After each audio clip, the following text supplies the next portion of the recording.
నమస్తే, welcome to college TV. దేశవ్యాప్తంగా ఇప్పుడు జరుగుతున్న చర్చ అంతా కూడా ఉమ్మడి పౌరస్మృతి బిల్లుపైనే. అయితే ఎన్డీఏ ప్రభుత్వం వచ్చే పార్లమెంట్ సమావేశంలో, అంటే ఆగస్టులో జరిగేటువంటి పార్లమెంట్ సమావేశంలో ఈ బిల్లును తీసుకువచ్చేసి ఆ బిల్లు మొత్తం కూడా ఇంప్లిమెంట్ చేయాలనేటువంటి కృతనిశ్చయంతో ఉన్నట్టు తెలుస్తోంది. దీనికి సంబంధించి దేశవ్యాప్తంగా కూడా ఎవరైతే ఈ బిల్లును వ్యతిరేకిస్తున్నారో వాళ్ళందరూ కూడా ఆందోళన బాట పడడం కూడా రెడీ అని తెలుస్తుంది. దీనిలో భాగంగా ముఖ్యంగా మన తెలంగాణ రాష్ట్ర విషయానికి వస్తే రాష్ట్ర ముఖ్యమంత్రి కేసీఆర్, అదేవిధంగా ఎంఐఎం అధినేత అసదుద్దీన్ ఓవైసీ వీళ్ళిద్దరు కూడా మొన్న రాత్రి ప్రగతి భవన్లో భేటీ అయి ముస్లిం సంఘాలతో భేటీ అయిన తర్వాత ఈ బిల్లు పైన మేము వెనకడు వేస్తున్నాం, మేము ఈ బిల్లుకు ఒప్పుకోవట్లేదు, ఈ బిల్లు వ్యతిరేకిస్తున్నామని చెప్పేసి కూడా సీఎం కేసీఆర్ ప్రకటన చేయడంతో కొంత పెద్ద ఎత్తున తెలంగాణలో అయితే ముఖ్యంగా చర్చ జరుగుతూ ఉంది. దీనికి సంబంధించి గతంలో కూడా కాలేజ్ టీవీ వేదికగా ఒక స్టోరీని చేయడం జరిగింది. అంటే ఉమ్మడి పౌరస్మృతి బిల్లు యూసీసీ అంటే ఏంటి, ఇది ఎందుకు తీసుకురావాలనే దానితో కొంత చర్చ కూడా చేయడం జరిగింది. ప్రస్తుతం దానికి కొనసాగింపుగానే ఇప్పుడు జరుగుతున్న చర్చలో భాగంగా అసలు ఎందుకు చాలామంది వ్యతిరేకిస్తున్నారు, దీనికి ఎందుకు మనం ఇంప్లిమెంట్ చేయాలి అనే ఆ కోణంలో మనతో పాటు మాట్లాడడానికి సుప్రీంకోర్టు న్యాయవాది, అదేవిధంగా ఇండియన్ నేషనల్ యువజన పార్టీ అధినేత అయినటువంటి క్రాంతి కుమార్ బందల్ గారు మనతో పాటు. వారిని అడిగి ఈ బిల్లు పైన సుదీర్ఘంగా చర్చించే ప్రయత్నం చేద్దాం. సార్ నమస్తే. నమస్తే. యా, అయితే దీనిపైన మనం గతంలో కూడా చాలా మాటలు కూడా మనం ఒక చర్చ చేయడం జరిగింది. ఉమ్మడి పౌరస్మృతి బిల్లు అంటే ఏంటి, దీనికి ప్రోస్ అండ్ కాన్స్ ఏందనే విషయంలో మనం గతంలో ఒక స్టోరీ చేయడం జరిగింది. మరొకసారి ఉమ్మడి పౌరస్మృతి బిల్లు అంటే ఏంటి, ఇది ఎందుకు తీసుకురావాలి ఈ బిల్లుని? So first of all, any secular country in this world has uniform civil code. There is no secular country in this world which doesn't have uniform civil code. And uniform civil code is an essential component to establish social justice and secular society. If there are any religious rules which are not common, Constitution supersedes all those rules. At the end of the day, Constitution is above all the religions. అయితే uniform civil code గురించి మాట్లాడాలి అని అంటే ఈ ప్రపంచంలో uniform civil code అయి implement అయినటువంటి కంట్రీలు చాలా ఉన్నాయి. సెక్యులరిజం పాటించే ప్రతి కంట్రీలో కూడా యూనిఫామ్ సివిల్ కోడ్ అనేది ఉన్నది.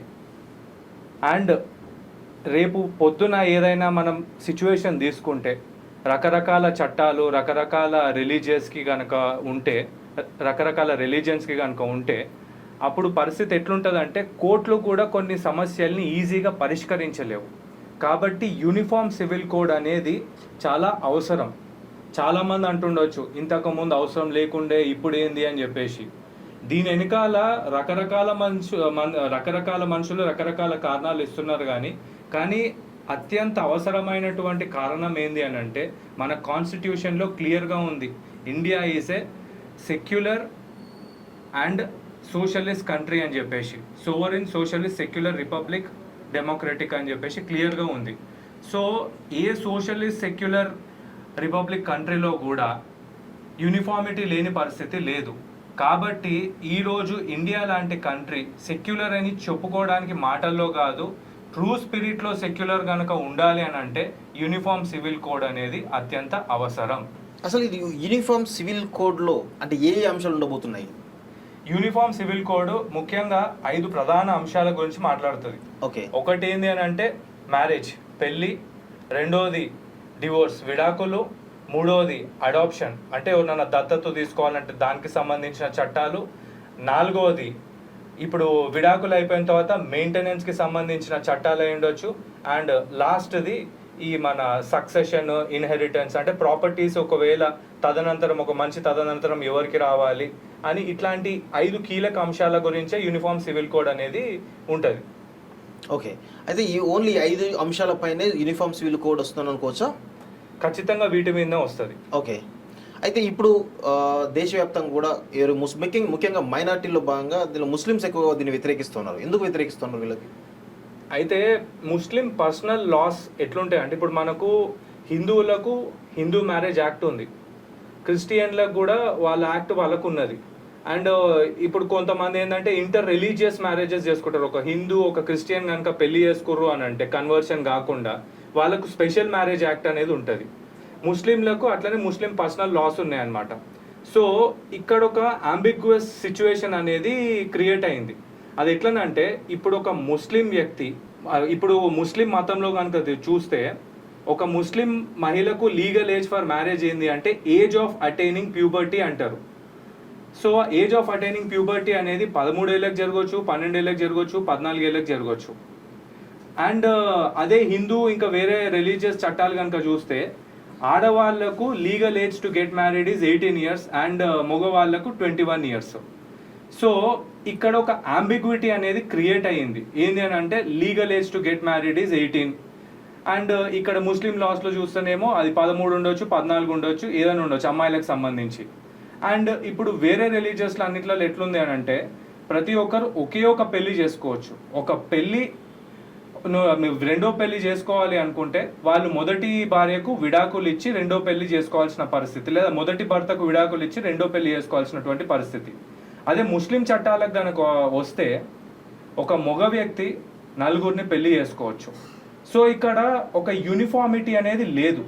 రేపు ఎవరైనా ముస్లిం సమాజానికి సంబంధించి ఒక మహిళ కానీ ఒక పురుషుడు కానీ కోర్టుని ఏదైనా తన ఫండమెంటల్ రైటో లేకపోతే ఏదైనా కాన్స్టిట్యూషనల్ రైట్, కాన్స్టిట్యూషన్ సెక్యూర్ చేయాల్సినటువంటి రైట్ ఏదన్నా ఇన్ఫ్రింజ్ అవుతుంది అని అంటే వాళ్ళు కోర్టును ఆశ్రయిస్తారు. ఇప్పుడు నువ్వు కోర్టు ముందు ఒక క్లిష్టమైనటువంటి సిచ్యువేషన్ ఉంది అనుకోండి, అప్పుడు కోర్టు డిసైడ్ చేయాల్సిన పరిస్థితి అనేది ఉంటుంది, అది రైటా రాంగా అని. సో కోర్టుకి ఎటువంటి అంబిగ్విటీ లేకుండా అన్అంబిగ్వస్గా అంటే ఎటువంటి కన్ఫ్యూజన్ అనేది లేకుండా క్లియర్గా ఒక చట్టం ఉంది అంటే దాన్ని ఇంప్లిమెంట్ చేసి దానికి సంబంధించి తీర్పునివ్వడం అనేది చాలా ఈజీగా ఉంటుంది. అట్లా కాకుండా ఈ మతానికి ఒక రకంగా ఆ మతానికి ఒక రకంగా ఇట్లాంటి పరిస్థితులు కనుక పరిగణలోకి తీర్పు ఇవ్వాలి అని అంటే అది మనలాంటి సెక్యులర్ కంట్రీకి కరెక్ట్ కాదు. సెక్యులరిజం అనేది ఇండియాలో అది ఇంప్లిమెంటేషన్లో ఉండి ఎగ్జిస్టెన్స్లోకి రావాలి, పూర్తి స్థాయిలో అది సెక్యులర్ కంట్రీ అని ఇండియా అనిపించుకోవాలి అని అంటే యూనిఫామ్ సివిల్ కోడ్ అనేది అత్యంత అవసరము. అండ్ ఈ ప్రపంచంలో కూడా సెక్యులర్ అనిపించేటువంటి ప్రతి దేశంలో యూనిఫామ్ సివిల్ కోడ్ ఉంది.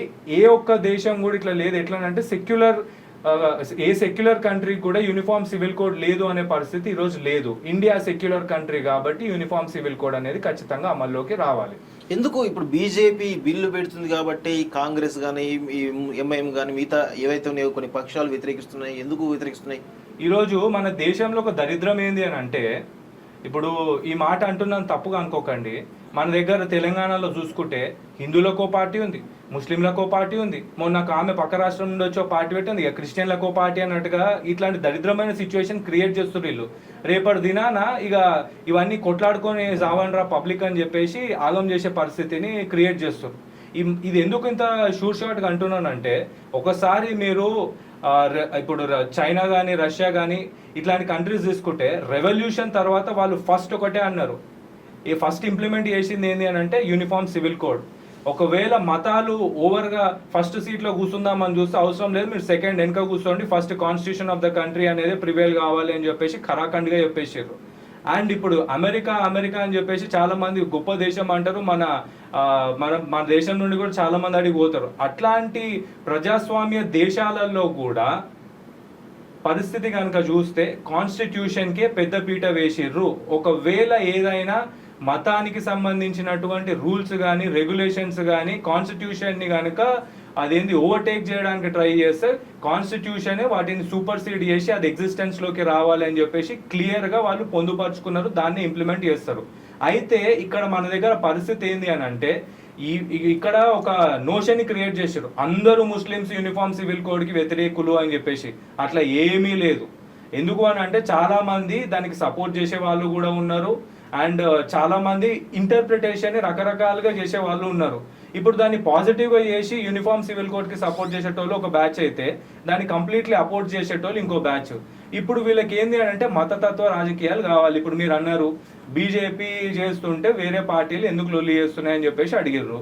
ఈ బీజేపీకి నిజంగానే చిత్తశుద్ధి ఉంటే వీళ్ళు ట్రిపుల్ తలాకే అయి ఉండొచ్చు, లేకపోతే యూనిఫామ్ సివిల్ కోడ్ అయి ఉండొచ్చు. ఈ ఎలక్షన్ల ముందు ఎందుకు చేయాలి? ఎలక్షన్లు రాని టైంలో ఎప్పుడో 2 ఏళ్ళు పవర్లోకి వచ్చిన తర్వాత అప్పుడు ఇంప్లిమెంట్ చేయొచ్చు కదా. అప్పుడు ఇట్లాంటి గొడవలు జరగవు. ఏదో బీజేపీ చేస్తుంది అని చెప్పేసి ఆయన అందరు సైలెంట్గా అయిపోతారు. ఇట్లాంటి గొడవలన్నీ ఎప్పుడు జరుగుతాయి అని అంటే ఎలక్షన్ల ముందు ప్రతి ఒక్కరికి ఒక అజెండా కావాలి. రెండు చేతులు కలిస్తేనే సప్పట్లు. ఒకడు హిందూ అని కొడతాడు, ఇంకోటి ముస్లిం అని కొడతాడు. ఇక వీళ్ళు ఇక కొడతారు, నార్మల్ పబ్లిక్ ఏమో పిచ్చోళ్ళు అవుతారు. ఈ వీళ్ళే మళ్ళీ ఎలక్షన్లలో గెలిచిపోయి రాజుల్లాగా వచ్చి మనల మీద మన మెడలల్లా బానిసల్లాగా సంఖ్యలు వేసి మనల్ని వెళ్దామని చూస్తారు. సో ఇదంతా సెక్యులర్ స్పిరిట్ కి అయితే వ్యతిరేకం. అయితే ఇక్కడ ప్రధానంగా కాంగ్రెస్ పార్టీ ఉన్నప్పుడే యూసీసీ బిల్లుకు ఆజ్యం పూసిన అనేది ఒక మనకి వినబడుతున్నటువంటి చర్చ. కానీ ఇప్పుడు అదే కాంగ్రెస్ పార్టీ ఈ యొక్క యూసీసీ బిల్లు వ్యతిరేకిస్తుంది. ఎందుకంటే వెరీ సింపుల్, ఇవన్నీ అపీజ్మెంట్ పాలిటిక్స్ అంటారు.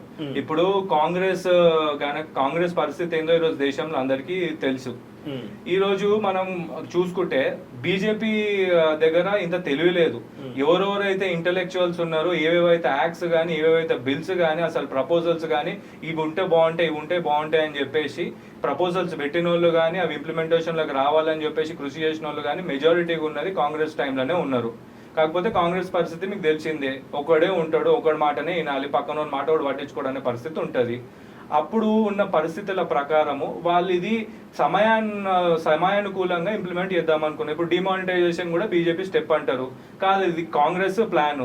ఎందుకంటే మన్మోహన్ సింగ్ లాంటి గొప్ప ఎకానమిస్టులు, ఎకనామిక్స్ లాంటి సబ్జెక్ట్స్లలో ఆరితేరినటువంటి ప్రావీణ్యత కలిగినటువంటి వ్యక్తులు ఉన్నటువంటి హిస్టరీ ఆ పార్టీకి ఉంది. సో అట్లాంటి వాళ్ళు ప్రపోజల్స్ పెట్టిర్రని అంటే ఇట్ ఈస్ క్వైట్ యాక్సెప్టబుల్.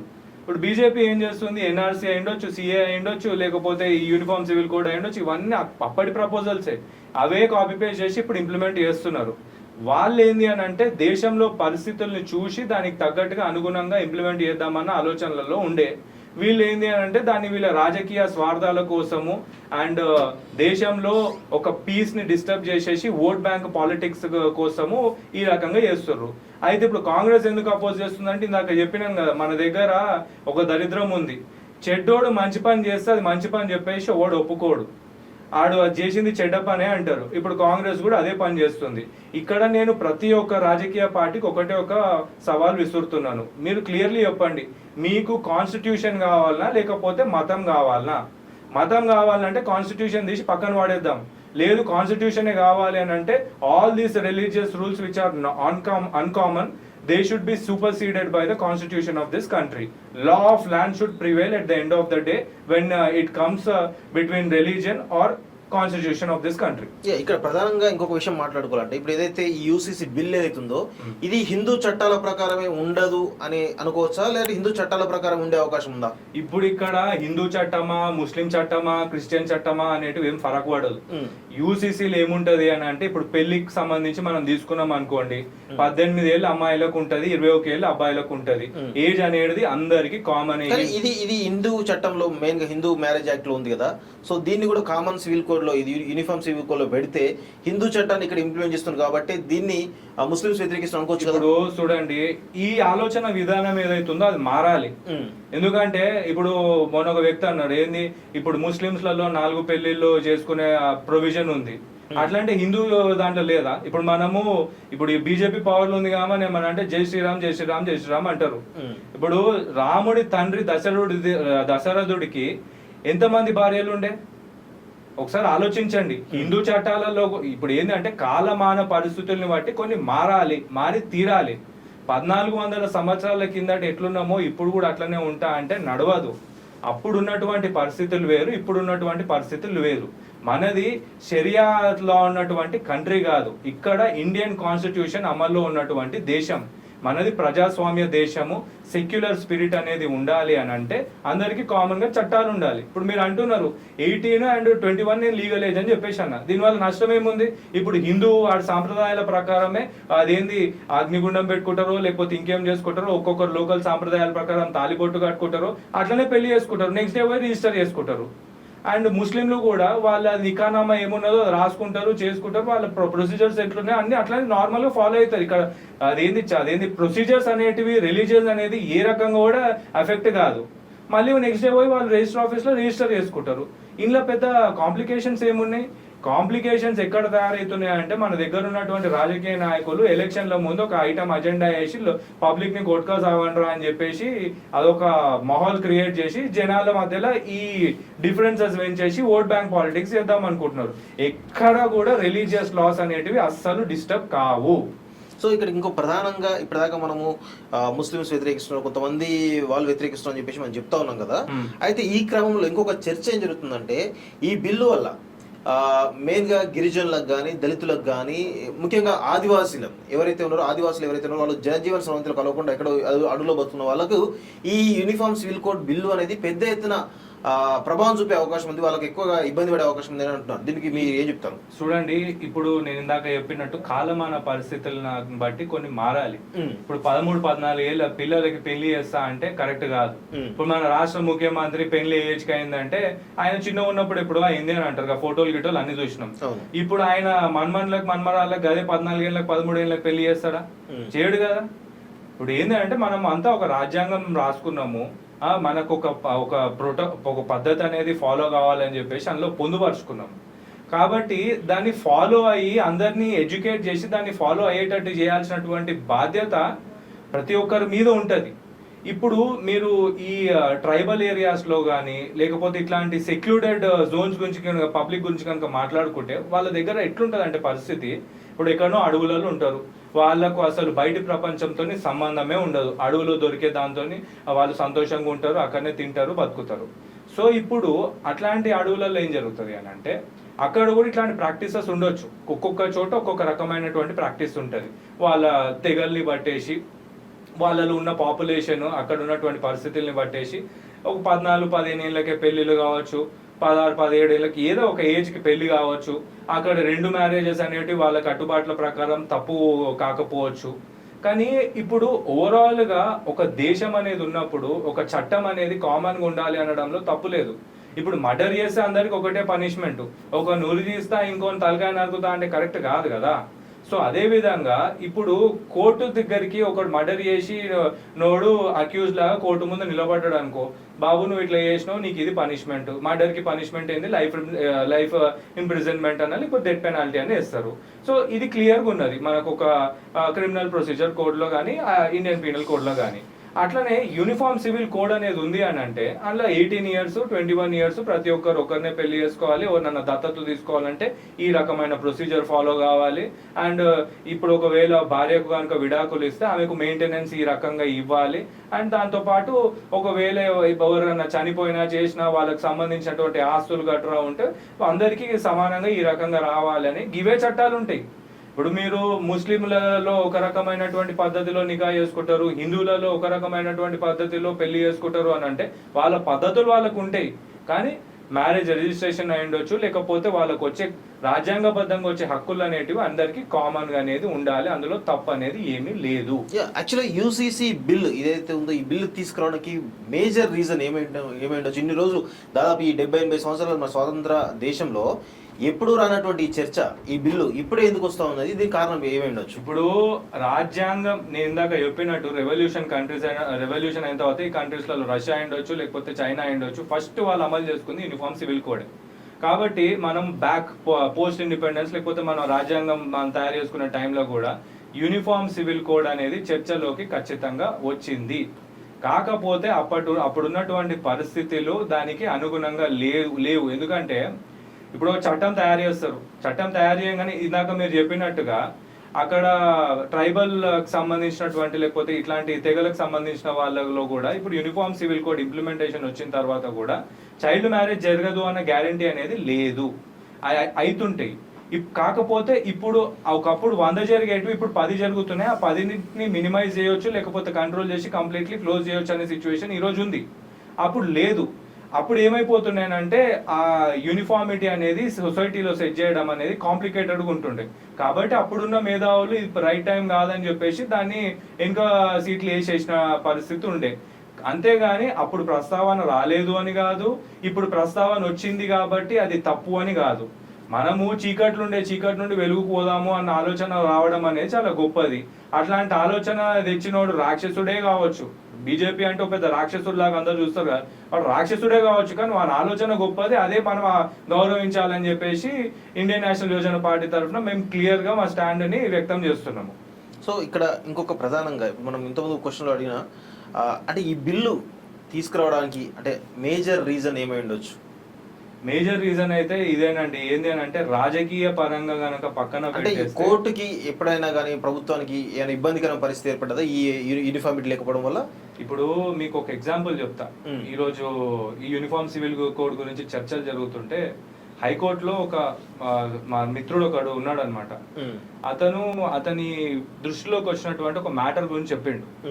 ఏంది అని అంటే ఒక ముస్లిం ఫ్యామిలీ, అక్కడ ముస్లిం మహిళ అండ్ ముస్లిం భర్త భార్య ఇద్దరు విడాకులు తీసుకున్నారు. వాళ్ళకు ఒక పాప ఉండే. విడాకులు తీసుకున్న వాళ్ళు మళ్ళీ ఇద్దరు వేరే వేరే పెళ్లిళ్ళు చేసుకున్నారు. అయితే ఇప్పుడు మన దగ్గర ఉన్నటువంటి ప్రొవిజన్స్ ప్రకారం పాప తల్లితోనే ఉండాలి, తల్లితోనే ఉండే. సో ఈ over the period of time ఏమైపోయింది అని అంటే ఆ తల్లి అండ్ తన కొత్త భర్త అండ్ ఆ పాప ముగ్గురు కలిసి ఉంటున్నారు. ఇక్కడ సిచ్యువేషన్ ఎట్లయిపోయింది అని అంటే ఎవరైతే ఆమె పెళ్లి చేసుకుందో అతను ఆ అమ్మాయిని మొలెస్ట్ చేయడం స్టార్ట్ చేసిండు. ఆ ఏరియాలో ఎవరో అడ్వకేట్ ఉంటే ఆయన డోర్ నాక్ చేస్తే ఆయన కేసు వేయడం వల్ల వాడు జైలుకి పోయిండు. ఇప్పుడు ఈ పాప పరిస్థితి ఏంటంటే ఆమెను షెల్టర్ రూమ్లో పెట్టారు. ఈరోజు ఇదే పరిస్థితి ముస్లింలకు ఒకలాగా, క్రిస్టియన్లకు ఒకలాగా, లేకపోతే హిందువులకు ఒకలాగా కోర్టు ట్రీట్ చేస్తే బాగుండదు కదా. షెల్టర్ హోమ్ అనేది అందరికీ కామన్గా ఉంటుంది, ఎందుకంటే రాజ్యాంగబద్ధంగా ఎస్టాబ్లిష్ చేసినటువంటి స్టేట్ మెకానిజంలో ఒక భాగం అది. సో ఇప్పుడు ఆమె జీవితం ఎట్లుంటుంది, ఆమె గురించి ఎవరు పట్టించుకోవాలి? రాష్ట్రమే పట్టించుకోవాలి, state and the judicial mechanism.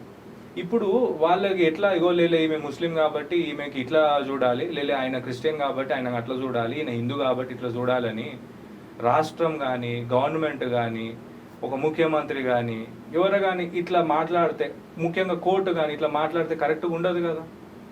So ఈమె పిల్ల మన దేశంలో ఒక మైనర్ బాలిక, ఆ మైనర్ బాలికకు ఈ హక్కులు అనేటివి ఖచ్చితంగా కల్పించాలి. కాబట్టి ఆమెకు ఇవి దొరుకుతున్నాయి, ఈ ఫెసిలిటీస్ ఇవి దొరుకుతలేవు అని చెప్పేసి కోర్టు ఈజీగా డిసైడ్ చేయగలుగుతుంది. ఇప్పుడు ఇళ్ళల్లో మనం కాంప్లికేషన్లు పెట్టుకుంటూ పోయినాము అని అంటే this example may not be totally appropriate, but ఇంట్లో కాంప్లికేషన్లు పెట్టుకుంటూ పోయినాము అనుకోండి. ఇప్పుడు ఒక ఆయనకు 4 భార్యలు ఉన్నారు, ఇంకొక ఆయనకు ఒక భార్య ఉన్నది. అక్కడ ఒక కాంప్లికేషన్ అరైజ్ అయింది, కోర్టు డిసైడ్ చేయాలి. ఇప్పుడు 4 భార్యలు ఒక మనిషి ఎట్లా డిసైడ్ చేస్తాము? అదే కోర్టుకి అందరికి ఒకటే భార్య ఉన్నది, అందరు ఒకరినే పెళ్లి చేసుకోవాలి. ఇట్లాంటి సిచ్యువేషన్స్ వచ్చినాయి అనుకోండి, 100 కాదు 1000 కాదు 1,00,000, ఓకే ఇట్లా ఫాలో అయిపోండి అని చెప్పి డిసైడ్ చేస్తుంది. ఈ అంబిగ్విటీ అనేది పోవాలి, దానికోసమే యూనిఫామ్ సివిల్ కోడ్ అనేది ఇప్పుడు అవసరము. రెండోది ఏంటి అని అంటే మహిళలకు సంబంధించినటువంటి చాలా హక్కులు అనేటివి కాలరాయబడ్డాయి.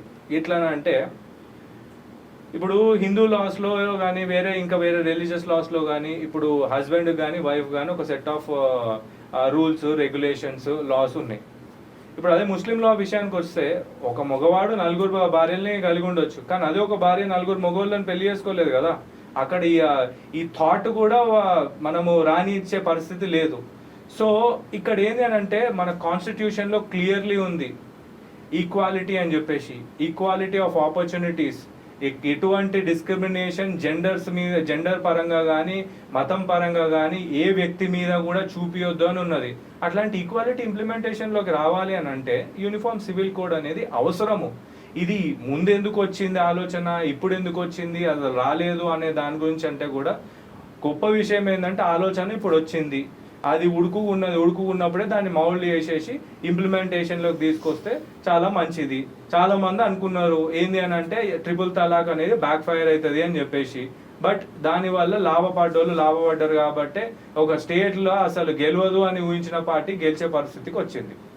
సో చివరిగా వచ్చే ఆగస్టులో జరిగే పార్లమెంట్ ఎన్నికల్లో ఈ బిల్లును పాస్ చేపిద్దాం ఆలోచనలో ఎన్డీఏ ప్రభుత్వం ఉన్నట్టు మనకు అర్థమవుతోంది.